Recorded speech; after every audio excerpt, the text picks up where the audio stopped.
From early childhood, we can tell by touch whether an object is hot or whether it is cold. If you want to heat an object, you bring it in contact with a hot object, for instance, a flame. If you want to cool an object, you bring it in contact with a cold object. When objects are heated or when they are cooled, then, and the temperature changes, then some of their properties change. And those properties are called thermometric properties. Thermometric properties. One very characteristic thermometric property is that most substances, when you heat them, they expand. And when you cool them, they shrink. We'll talk more about it later. If you take a gas in a closed volume and you heat it, the pressure goes up. That's a thermometric property. If you take an electric conductor and you heat it, in general, the electric resistance will change. If you heat an iron bar, it will expand. And if you place it in contact with another iron bar, which is cold, then the one that is hot will shrink, and the one that is cold will heat up and will get longer. And this process will go on up to the point that the hot one will not get shorter and that the cold one will not get longer anymore. And that is when the two objects, as we say, are in thermal equilibrium with each other, and that is when the temperature of the two objects are the same. And so you can define a temperature scale by looking at the length of an object. For instance, here is a bar of some material. I clamp it in here. It has length L. And I increase the temperature by an amount delta T, and it gets longer by a certain amount delta L. I could put the whole thing in melting ice.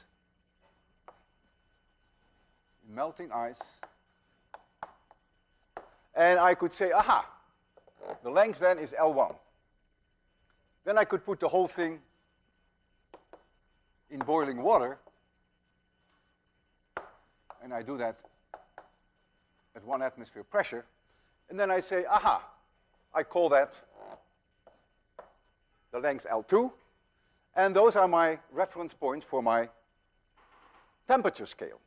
Celsius did just that. The idea that he used melting ice, which is now called 0 degrees centigrade, and he used boiling point of water, which was his 100 degrees centigrade. There was a Swedish astronomer in 1742, he introduced this temperature scale. So you could make yourself a plot now of the temperature versus the length of that bar, and you could say, okay, 100 degrees centigrade, if the length of the bar L2. 0 degrees centigrade, if the length of the bar is L1. And now you can draw a straight line. You can always draw a straight line through 2 points. You have 1 point here, you have 1 point there. And you can define temperature now by saying, if my bar has this length, L of T, then this would be the temperature. So you can introduce a linear scale in this fashion, and this thing, in principle, could act like a thermometer. I'll show you a demonstration of this shortly. Centi in Greek means 1/100th, and therefore we also call this scale often centigrades. 1 degree centigrade is often called, 1 degree Celsius is often called 1 centigrade, for the reason that it divides the scale from 0 to 100 in equal portions. So we call them degree centigrade, degree Celsius. Fahrenheit, a German scientist, invented the mercury thermometer. We'll talk about the mercury thermometer a little later. In 1714, he introduced a new scale. He lived in Holland at the time. He lived there most of the time. And he used as his reference points body temperature, which he called 100 degrees Fahrenheit. And he used a mixture of salt and ice at 0 degrees. Now, neither one of these two are very reproducible. If you pick one person, the temperature today may be a little higher than tomorrow. A person may have fever. In fact, the one that he picked probably did have a little bit of fever. And so the Fahrenheit scale, in that sense, is not very reproducible. And it has been redefined now in such a way that 0 degrees centigrade is 32 degrees Fahrenheit. And 100 degrees centigrade is 212 degrees Fahrenheit. So if you want to convert from Fahrenheit to centigrade or the other way around, then the temperature in Fahrenheit is 9/5 times the temperature in Celsius plus 32. If you take room temperature, temperature is 20 degrees centigrade, what I was grown up with. In Europe, everyone uses centigrade there. Then you can see that in terms of Fahrenheit, that becomes 68 degrees Fahrenheit. 9/5 times 20 give you 36, and then you add 32. Minus 40 degrees centigrade is the same as minus 40 degrees Fahrenheit. Check that. That's where the two scales cross over. So almost the entire world uses Celsius scale. It's part of our metric system. The United States is one of the very, very few countries who still, in a rather stubborn way, uses degrees Fahrenheit. And it is really a pain in the neck, degrees Fahrenheit, at least for me. I have very little feeling for it. I just happen to know that room temperature is 68, because that's the way I set my thermostat at my home, but that's about all. I can't think in terms of degrees Fahrenheit. There is no limit to high temperature, but there is a limit to the low temperatures. There is an absolute zero. This absolute zero, below which you cannot go, is about minus 273 degrees Celsius.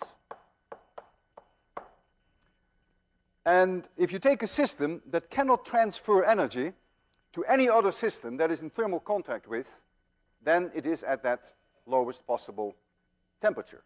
This is the way we define it. It's about minus 460 degrees Fahrenheit. And so we now have a third scale, which was introduced by Lord Kelvin, who's a British scientist. He did a lot of research on heat, and he introduced the absolute scale, whereby he uses the lowest possible temperature as 0 degrees Kelvin. But the increments in terms of increase of 1 degree, he uses the same as the Celsius scale. So an increase of 2 or 3 degrees Kelvin is the same as an increase of 2 or 3 degrees centigrade. So if we now compare the three scales, Celsius, Fahrenheit, and Kelvin, then 20 degrees centigrade would be 68 Fahrenheit, and that would be 273.15 plus 20. Let's round it off and make it 293.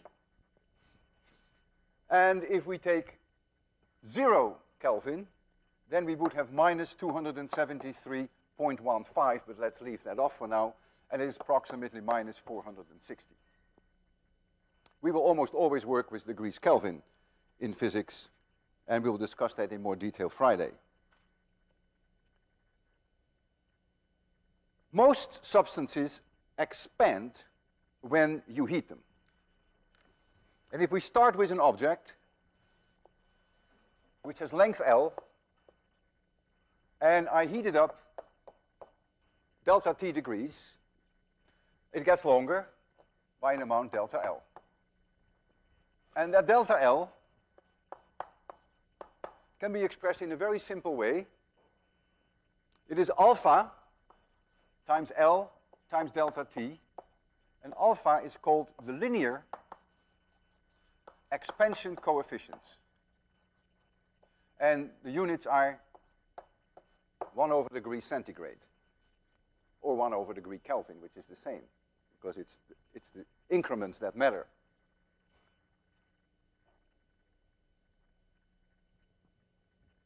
The various values for alpha differ a great deal. I'll give you some values for alpha. I'll give you copper. I'll give you brass. I'll give you pyrex. I'll give you invar. And I'll give you steel, and they are in units of 10 to the minus 6 per degree centigrade. And we will use some of them today. Brass is about 19. Copper is 17. Pyrex 3.3. Invar 0.9. And steel is roughly 12, but there are many different kinds of steel. Invar was a great invention. Notice it has a very low expansion coefficient, which was very important in the 19th century, even today, to make instruments very precise, like clocks. Clocks are affected by the expansion of the gears.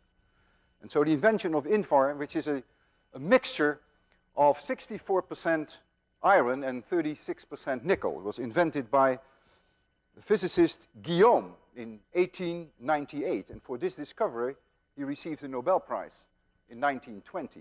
Tells you something how important it was to get an alloy that has a very low expansion coefficient. If we use these numbers, let us look at the expansion of, for instance, a railroad. We take a railroad and we take a stretch of rail which is, say, 1,000 meters. We take steel, iron, so this is the expansion coefficient, roughly, and we compare a cold day, not extremely cold, but a cold day with a hot summer day. A cold winter day, minus 15 degrees centigrade, and a hot summer day, plus 35 degrees centigrade. So delta T would be about 50 degrees centigrade. So what is delta L? Well, that would be 12 times 10 to the minus 6 times 10 to the third times 50, and that is about 0.6 meters, which is about 60 centimeters. So what are you going to do with that now? How is that solved? If the rail wants to get longer and can get longer, it will start to bulge either in this way or sideways, whichever is the easiest. Well, the way this is solved is actually quite simple. When you look at rails, there are openings between them. They're very distinct. They're about 5 centimeters. When you walk along the rail, you can see them openings. And if you make these openings, say 5 centimeters, then you would need 12 of them in 1,000 meters. So every 80 meters, you would need a gap. And you can hear these gaps when the train goes over these gaps. It's a very typical sound. Because imagine when the wheel goes over it, you hear a certain click. You can see them, and you can hear them, and that's the way they correct for this expansion and contraction.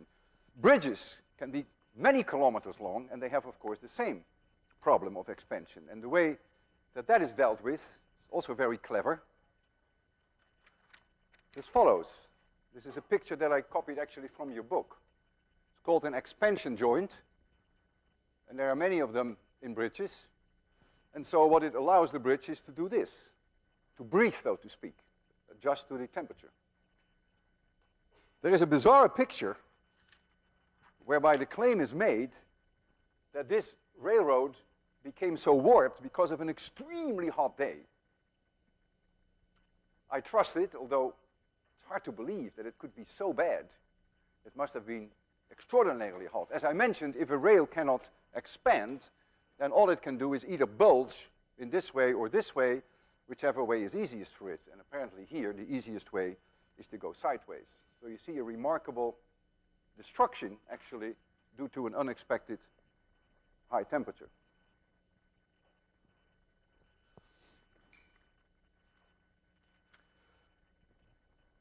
I have here a brass bar, which is about 36 centimeters long. And I'm going to heat that brass bar. You'll see it there too. The brass bar is right here. And we have a way of showing you the extension even though it is extremely small, only a fraction of a millimeter, we can show that to you very easily. The way we do that is we have some kind of an amplifier. If this is the rod, and I would put here a hand, and pivot that hand here, then it's easy to see that if you push against it here, that this hand will go like this.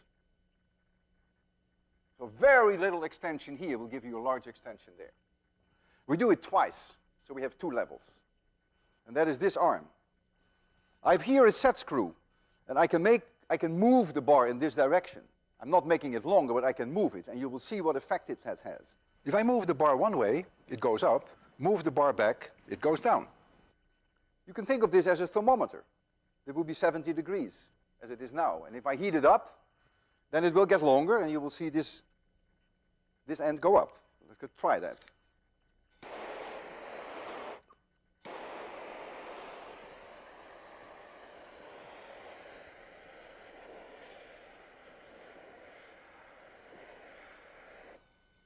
There it goes. Doesn't take very much. So we have brass, and L is 36 centimeters. Delta L would be about 1 millimeter for a temperature increase of only 150 degrees centigrade, which of course is trivial for us with that blowtorch. Still hot. I could cool it. I could force it to cool it, and then I could even go below this point. This was our 70 degrees, remember? It was the room temperature. I can cool it with some liquid and see whether I can get it down quickly and even past this point, which would indicate that it is shorter than it was when the lecture started.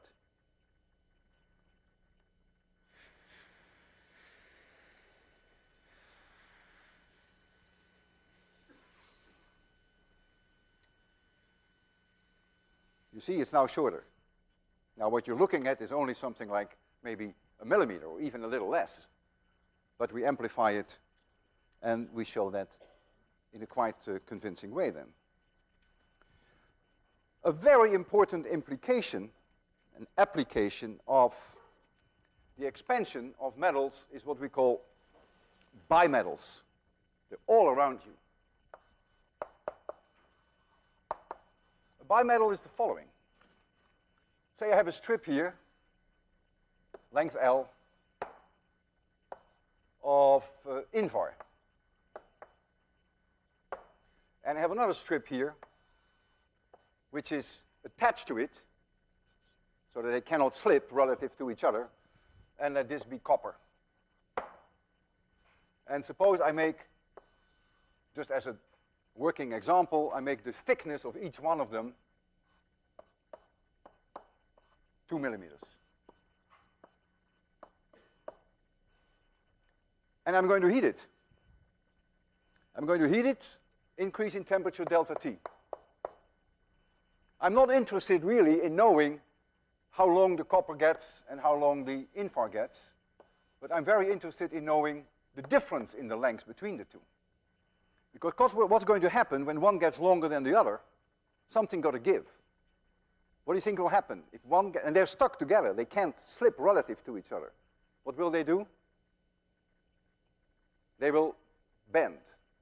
And since the Invar is not going to expand very much, but the copper will, if you heat it up, it will go like this. And we'll see that there are many applications of that. So what I'm interested in is really the delta L of the copper minus the delta L of the Invar. That's what I'm after. And that is the alpha of copper minus alpha of Invar times L times delta T. So it is the difference that matters. So the difference is 17 minus 1, so that is 16 times 10 to the minus 6 times L times delta T. And if I take a length of 10 centimeters, and I increase the temperature by 100 degrees centigrade, then this difference, which you can easily calculate, is 0.16 millimeters. 0.16 millimeter. Very little.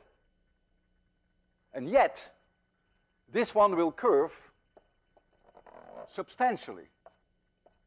For those of you who are mathematically oriented, I would advise you to make an attempt to calculate that. So you assume that it is a perfect circle. That's a reasonable approximation. And so you have an outer circle, which is longer by 0.16 millimeters than the inner one. And you try to solve and find what that d is. And I went through that exercise, and you want to do that too, perhaps, and I found that it's 4 millimeters, which for these dimensions. 4 millimeters. That's substantial. So this thing is being used for thermostats. You break and make a contact in a heating system, which could, for instance, be as follows. Here would be your bimetal, very schematically. You plug it in the wall here, your 110 volts. Here is your heater.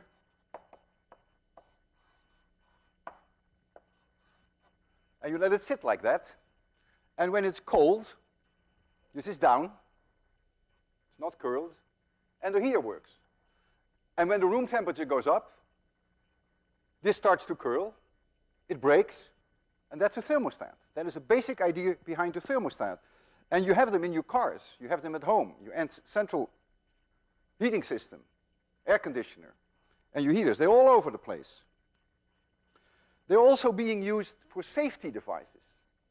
If you have a gas hot water heater, in the pilot light, in the flame of the pilot light, is a bimetal. And when that bimetal is hot, your gas valve is open. But when that bimetal gets cold, it shuts off the gas valve, which is a safety device. In fact, in Europe, all gas stoves are protected that way by law. Strangely enough, not in the United States, which is very surprising. If I open my gas valves at home of my stove, the gas will just come out. Just like that. There's no prevention of that happening. In Europe, that's not possible. There's always a pilot light somewhere with a bimetal that senses that there is a flame nearby to ignite the gas. And if that flame is out, the gas valve will be closed. So bimetals can also be used very effectively for safety devices. I have here a bimetal. One side we believe is aluminum, and the other side we believe is iron. And when I heat that, you will see that it starts to bend.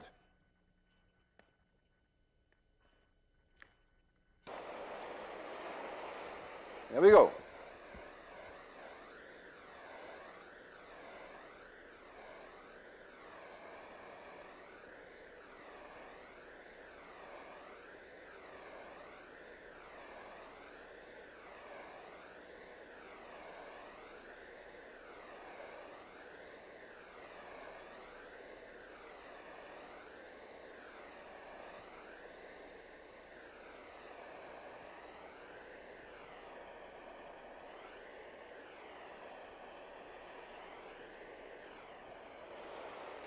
You get the idea.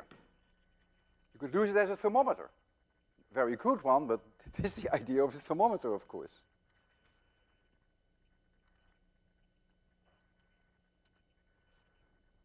Mark Besset, who is the person who is preparing always these demonstrations in a fabulous way, told me he had at home a coffee maker.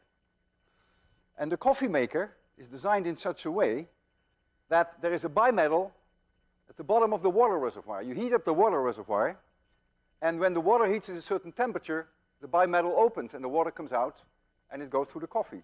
I'd like to show that to you. It's really cute.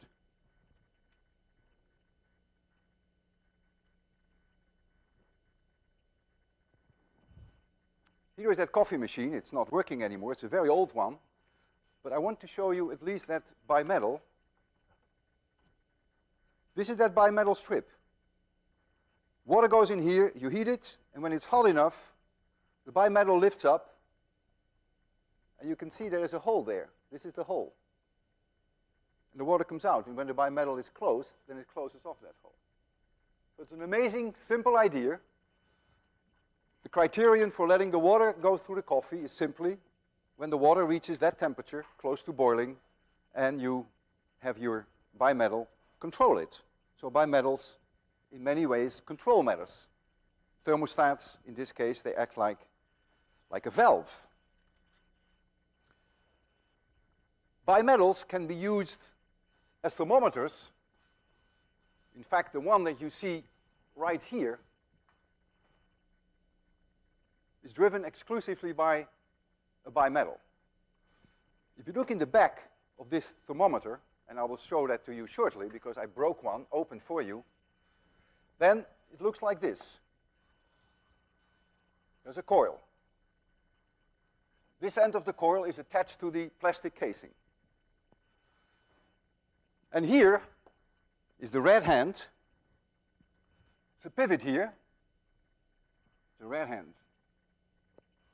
So this is fixed. This cannot move. I heat it up. What will happen when I heat up? This is already a bimetal.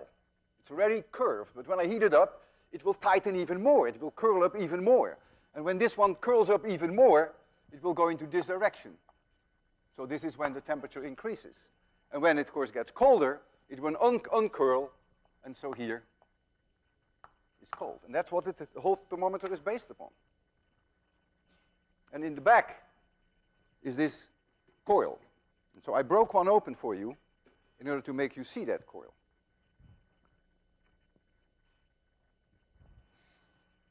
So I have that here.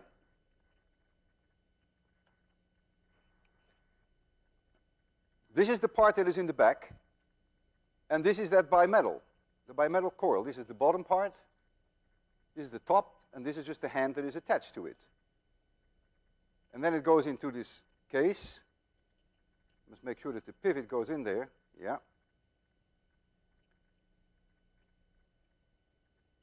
If I increase the temperature, try to see that you see the coil tightens up. See that the coil gets tighter. And when I make the temperature go down artificially now by uncurling the coil, you go into this direction. Now what we can do is we can actually heat it up. We have to set the temperature at whatever we think it is now. It's about 70 degrees in the room. Is that what it is? Oh, that's close enough. This is Fahrenheit. Oh, what a terrible scale. Yeah, by the way, you also see some civilized scale there. You see centigrades in addition to the Fahrenheit. So it's close enough. It's a little bit over 70. And I can now make sure that this is stuck to the case. I can heat it.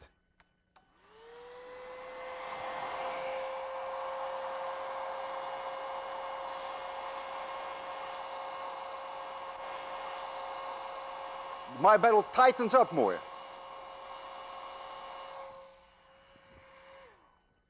So when I heat it, the bimetal tightens up more, and when I blow air over it, I can actually make it cool a little faster than it will otherwise.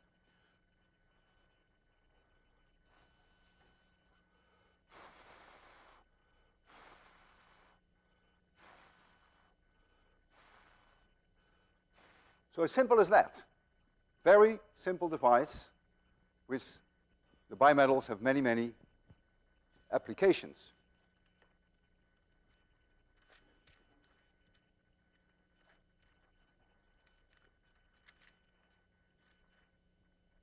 Your thermostats in your dormitories of your heating systems and also perhaps of the air conditioning systems almost all have a coil like this in there. It's an extremely ingenious device.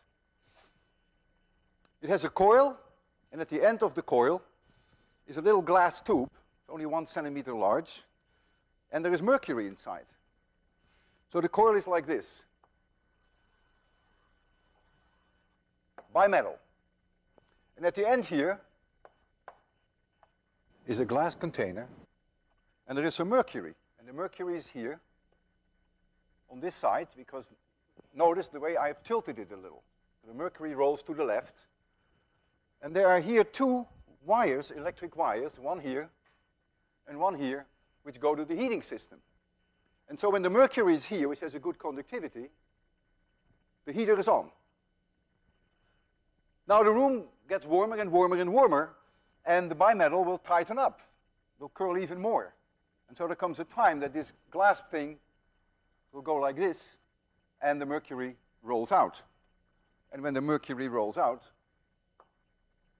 here's the mercury, these contacts here are open, and the heater will stop.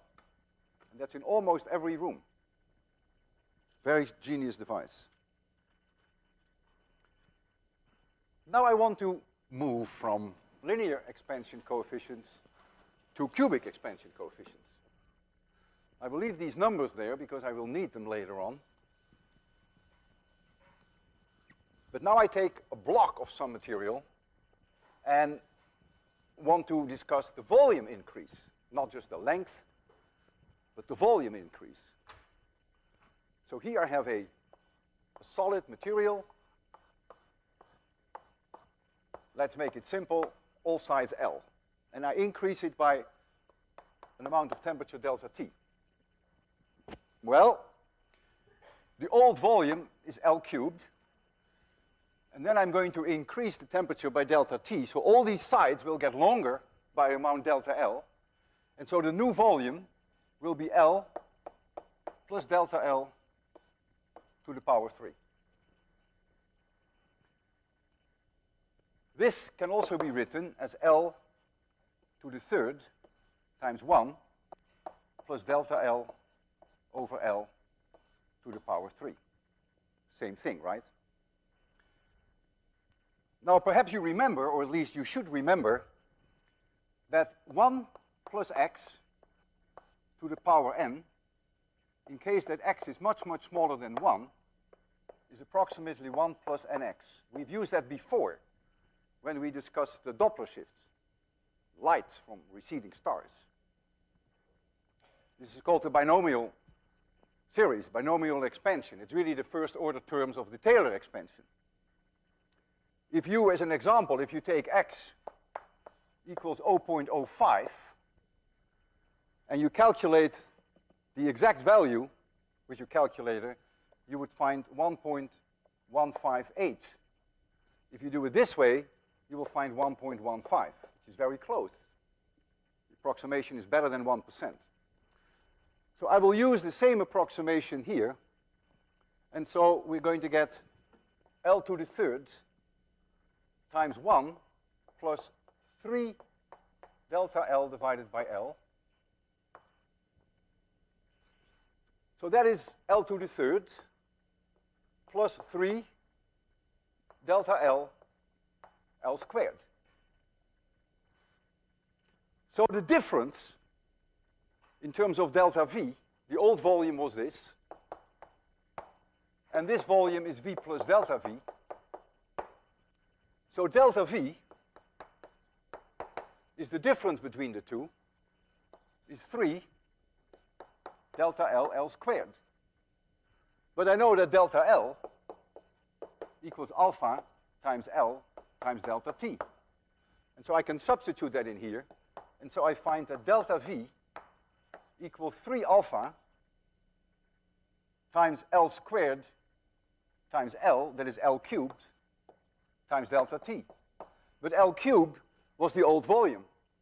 And so I now find that delta V equals 3 alpha times the old volume times delta T. And this one is often called beta. Beta is the cubical expansion coefficient as opposed to the linear one. So you will say, well, big deal. I mean, why are you talking about beta? Because if we have the values for alpha, all we have to do if we go to a volume to make that beta 3 alpha, and we are in business. Well, when you have liquids, in general, you don't find in the tables values for alpha. So when you deal with liquids, for instance, mercury, which is the one that I want to use today, then you find that the cubic expansion coefficient is 18 times 10 to the minus 5 per degree centigrade. If I compare that with Pyrex, you have to take 3 times this value, so that's very roughly 10 to the minus 5. per degree centigrade. And so now you begin to smell the idea of a mercury thermometer. I put some mercury in Pyrex glass, and the Pyrex glass is not going to expand very much, but the mercury will. And then the mercury, which is in an enclosed environment, will have to expand, and it expands into my thermometer, and that's the way that we read the temperature. So here is a glass tube which is very, very narrow. Oh, this is closed here, and let's say the radius here is only 0.1 millimeter. And here is a reservoir, mercury, just a working example, and suppose we take 1 cubic centimeter. Just simple numbers. Just want to show you the basic idea behind the thermometer. I'm going to increase the temperature of this mercury, say by 10 degrees. So delta T, 10 degrees centigrade. So by how much will this volume expand? Well, delta V equals beta, 18 times 10 to the minus fifths, times the volume, which is 1 cubic centimeter. Let me just put the volume in there. You may want to do it in cubic meters. I leave it up to you. Times the delta T. And you will find that the expansion in terms of cubic centimeters is 0.0018 cubic centimeters. See, if you leave V in cubic centimeters, which you can do, then you get your answer also in cubic centimeters, of course. You do not always have to work MKS. So this is an extraordinarily small increase in terms of its volume. However, the Pyrex is not expanding at all. You can just forget that for now. If you want to calculate how much it is, it's fine, but it is 18 times less. So the fact that its vessel gets a little larger, of course, is important, but I will just ignore that for now. And so I will just assume that all this mercury will be driven up here.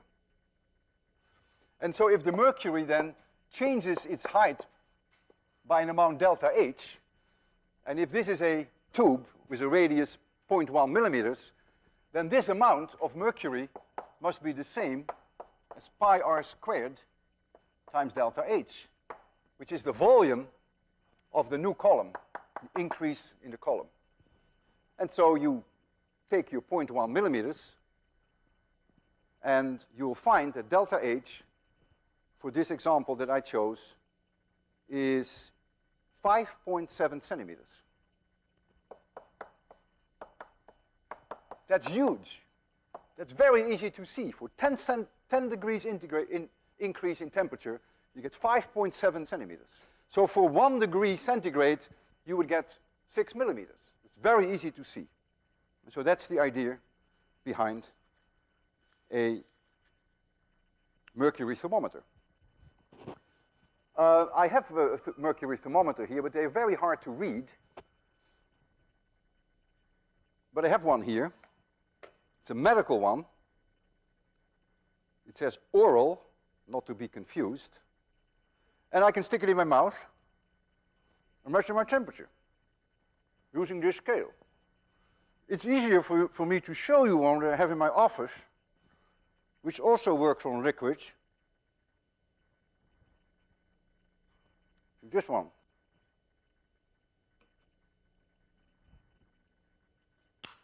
So this one, you see the red liquid? Be sure that we have the right light setting.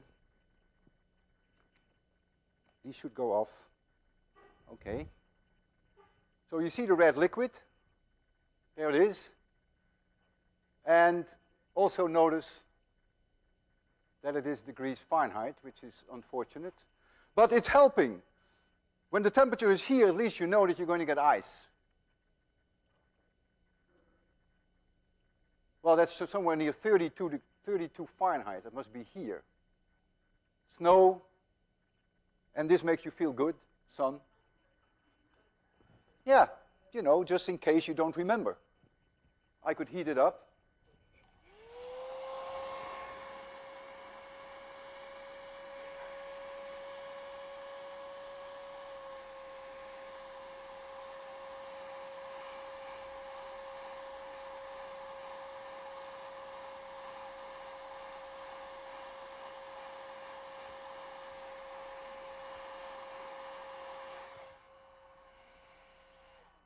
You always should be careful when you heat it up that you don't go too far, because the top of the thermometer is closed. In the case of a mercury thermometer, there is vacuum in here. And so if you, when I was a kid, I loved to do this, to take the medical thermometer of my parents and heat it up with a hairdryer, and then it would just burst through it. It would just break the glass, because the expansion is huge, the force, and it would just pop off. And I put it back and say nothing. And that can happen with this too. So it doesn't have an opening. It is not open. It's a closed thing. So you've got to be quite careful. There is a technique which is called shrink fitting. And shrink fitting is the following. You have a piece of metal. Let's take just a solid cylinder as a working example. And you have a ring. The ring could be itself a cylinder. This one, this opening, is smaller than this. Just a little smaller. Purposely made that way. Just a little smaller. You heat this one, expands, and then you put it over here, it will fit, and then you let it sit, it cools, and it tightens itself up. That's called shrink fitting, a technique which is often used. I have something to show you here which is the opposite of shrink fitting. I have a ring, I'll show you shortly on the screen there, and that's made of brass. And I have a ball which goes through there. Just barely, but it goes through there. And then I will heat up this ball, and then it won't go through there. So it's the reverse, but at least you get the idea. And then if you wait, and it cools, when you bring them in contact with each other, this one will cool, and this one will get warmer. So you catch two birds with one stone. This one will shrink, and at the same time, this one will become a little larger, and so then clearly it will fall through. And that's the idea. And let's try that. Get the best lighting that we can under the circumstances, and we'll change to, is that it? Now, this is the ring. And here is that brass ball. Goes through there quite easily. So I'll put it horizontal now. And then I will start heating up this ball.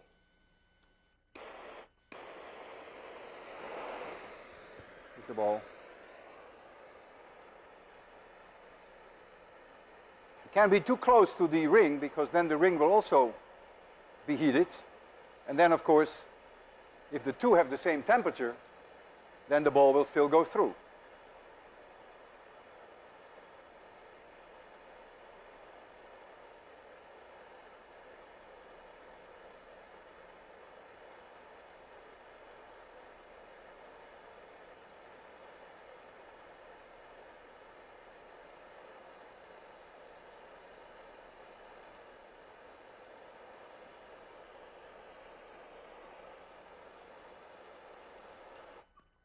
Let's see. Now it doesn't want to go through. So we'll leave it like that, and we'll see what happens. So the ring will now expand a little because it gets hotter, and the ball will shrink a little because it gets colder. And it shouldn't take too long for the ball to be able to get through. If I heat them both with the torch, then of course they will always be able to go through each other.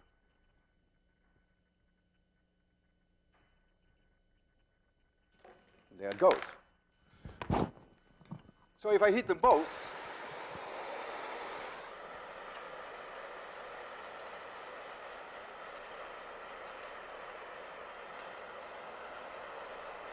So they both expand. Since it's both brass, there is no differential expansion like with bimetals. Then no matter what you do,